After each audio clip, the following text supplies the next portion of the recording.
De onde vem a chuva que cai sobre a gente? Parece uma pergunta simples, né?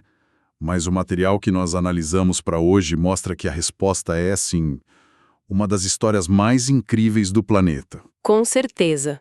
Uma história que envolve florestas que respiram, que funcionam como bombas d'água gigantes. E rios invisíveis flutuando sobre as nossas cabeças. É uma jornada que conecta tudo de uma forma que a gente nem percebe no dia a dia. Exatamente. O vapor que sobe do oceano, a árvore lá no meio da Amazônia e a torneira na cozinha de uma cidade a milhares de quilômetros de distância.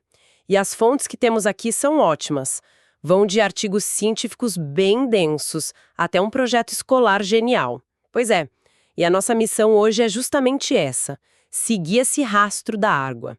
Vamos desvendar como esse ciclo funciona de verdade, como a geografia e as nossas ações moldam esse caminho e, principalmente, porque a saúde de uma floresta tão distante pode ser a diferença entre a gente ter água ou não. É uma conexão invisível, mas que define as nossas vidas. Então vamos começar pelo começo, por aquela imagem clássica da aula de ciências, sabe?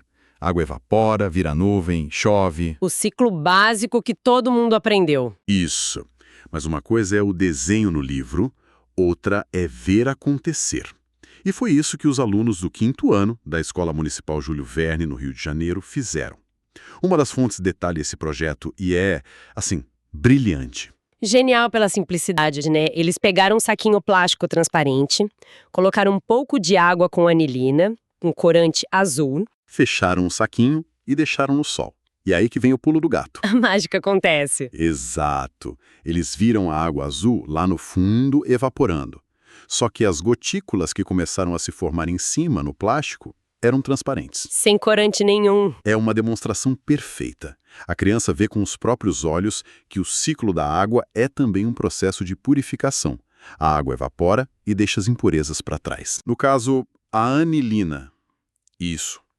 É um modelo em miniatura do que as fontes descrevem como um gigantesco sistema de destilação global, movido pela energia do Sol. É o começo de tudo, a evaporação e a condensação. Certo. Depois vem a precipitação, a chuva. E quando a água chega no solo, parte escorre e outra se infiltra. Mas tem uma quinta etapa que às vezes a gente esquece e que pelos materiais é crucial: a transpiração. É aqui que a vida entra no ciclo. As plantas, principalmente as árvores, são como canudos. Elas sugam a água do solo e liberam o excesso como vapor pelas folhas. Juntando a evaporação normal do solo com essa transpiração das plantas, a gente tem a tal da evotranspiração. Isso. E esse processo é um motor poderoso. Uma única árvore grande na Amazônia, por exemplo, pode devolver mais de 1.000 litros de água para a atmosfera em um único dia. Nossa, 1.000 litros! Agora multiplica isso por bilhões de árvores.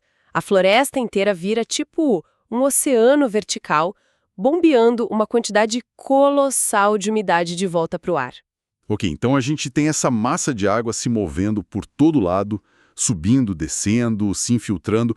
Como é que a gente organiza essa bagunça toda para poder estudar e gerenciar? Aí a resposta não está no céu, está no chão, na topografia. A palavra-chave aqui é bacia hidrográfica. Bacia hidrográfica. Não é uma divisão política de cidade ou estado, né? De jeito nenhum. É uma área definida pela própria natureza. A definição é bem direta. Imagina uma área de terra. Toda chuva que cai ali dentro das partes mais altas vai escorrer para um único ponto de saída. Como se fosse uma grande bacia de salada. E tudo que você joga ali dentro acaba se juntando no fundo. É a analogia perfeita. E no Brasil isso é tão sério que a bacia hidrográfica é a unidade oficial para planejar o uso da água, por lei. E isso muda tudo. Porque obriga a gente a pensar de forma integrada. Quer dizer, não adianta a minha cidade tratar o esgoto se a cidade vizinha, rio acima, joga tudo sujo na água. Exatamente. A poluição não respeita a divisa do município. Por isso, as fontes chamam a bacia de uma unidade socioambiental. É onde a nossa vida, as cidades, a agricultura, interage com o ciclo da água. E é onde os desequilíbrios aparecem. Desmatamento, mineração, asfalto. Tudo isso altera o caminho natural da água. E hoje a gente consegue ver isso com uma precisão incrível com tecnologia. Sensoriamento remoto, SIG. Sim, com satélites e softwares, a gente cria o que se chama de modelo digital de elevação. É basicamente um mapa 3D super detalhado do terreno. Com ele, o computador delimita as bacias e simula para onde cada gota de chuva vai escorrer. É quase como se a gente tivesse um Waze da água. Exato! A gente consegue ver o caminho e identificar onde estão os problemas, os engarrafamentos ou os pontos de acidente, como uma área de contaminação. Não dá mais para dizer a gente não sabia. Certo. Então entendemos a bacia. Mas a jornada da água vai para lugares que a gente não vê, para debaixo da terra e, o que eu achei mais maluco, para o céu. Vamos primeiro para o mundo subterrâneo. Quando a chuva se infiltra, ela desce pelo solo. Pensa numa esponja de cozinha. Se você joga só umas gotinhas, ela fica úmida, mas ainda tem ar nos buraquinhos. Essa é a zona de aeração. Faz sentido. Mas se você continuar jogando água até encharcar, sem nenhuma bolha de ar, aí você chegou na zona de saturação. É ali que se formam os aquíferos, nossos reservatórios subterrâneos. E as áreas por onde essa água entra, as áreas de recarga, me parecem ser o calcanhar de Aquiles do sistema. São, sim, extremamente vulneráveis. E as fontes de contaminação são muitas. Vão de chorume de lixão, a agrotóxicos na lavoura ou até uma fossa mal feita no quintal. E uma vez que contamina lá embaixo, para limpar é quase impossível. E essa água pode acabar saindo numa nascente e contaminando o rio. É um problema silencioso, mas que uma hora aparece na superfície. Tá tudo conectado. Agora, vamos da jornada subterrânea para aérea, que é onde a escala da coisa fica impressionante. Os tais rios voadores. Confesso que quando li esse termo a primeira vez, achei que era, sei lá, uma metáfora poética. Pois é, mas não é. É um fenômeno físico real e de proporções, assim, continentais. São massas de ar carregadas de umidade, verdadeiros rios de vapor d'água, se movendo a uns 3 quilômetros de altura. E tem um dado, numa das fontes, que me fez parar para pensar. Peraí, a vazão de um desses rios invisíveis pode ser maior que a do rio Amazonas. Maior ou igual, isso muda completamente a nossa percepção, né? Totalmente. E o mecanismo que cria esses rios é uma coreografia perfeita. Começa com os ventos trazendo a umidade, que evapora do Oceano Atlântico. Essa umidade viaja para dentro do continente e chove na Amazônia. Isso! E aí a floresta entra em cena, funcionando como aquela bomba d'água gigante. A evapotranspiração. Ela recicla essa chuva, devolvendo o vapor para a atmosfera. Recarregando o ar com mais umidade. Exato! Essa massa de ar, agora turbinada com o vapor da floresta, continua sua viagem para o oeste, até que bate num paredão. a Cordilheira dos Andes. Uma muralha de pedra. A umidade não consegue passar por cima. Então ela é obrigada a fazer uma curva brusca para o sul. E esse desvio é o que traz a chuva para cá. Isso. Irriga o centro-oeste, o sudeste, o sul do Brasil e também Paraguai, Argentina. Uma das fontes é bem direta.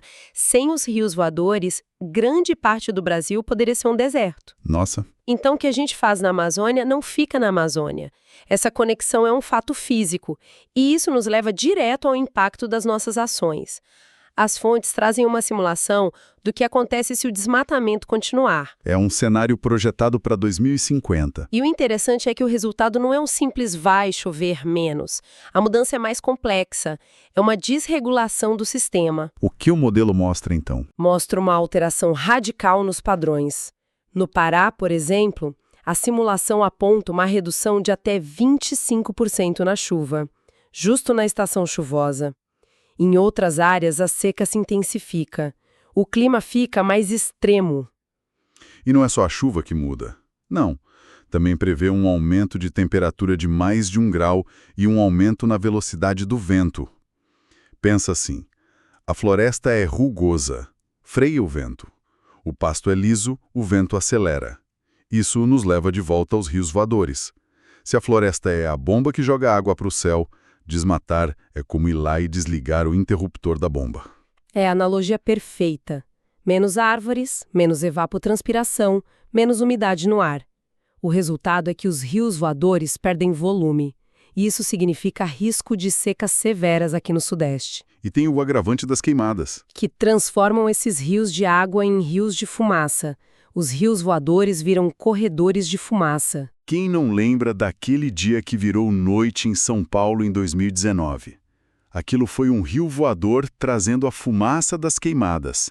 Foi a prova visível de uma conexão que geralmente é invisível. Exatamente. E tudo isso expõe um conflito de visões de mundo. De um lado, uma visão que trata a natureza como um mero estoque de recursos a serem explorados. E do outro, a necessidade de entender a água como um patrimônio global comum e vital. A ciência dos rios voadores mostra que essa interdependência não é filosofia, é um fato. É um fato físico mensurável. É impressionante. A nossa análise hoje começou com a simplicidade de um saquinho plástico e nos levou para aquíferos, bacias gigantes e rios que flutuam sobre nós.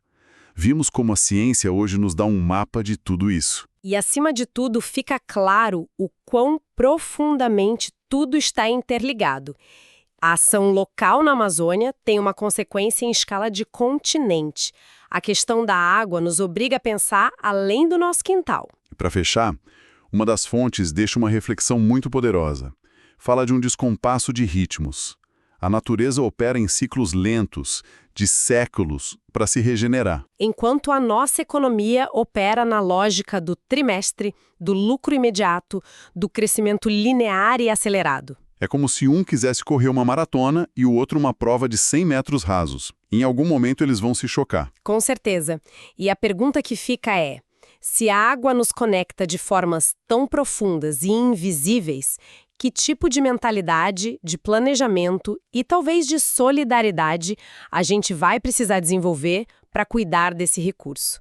Não só para nós aqui e agora, mas através de continentes e para o futuro.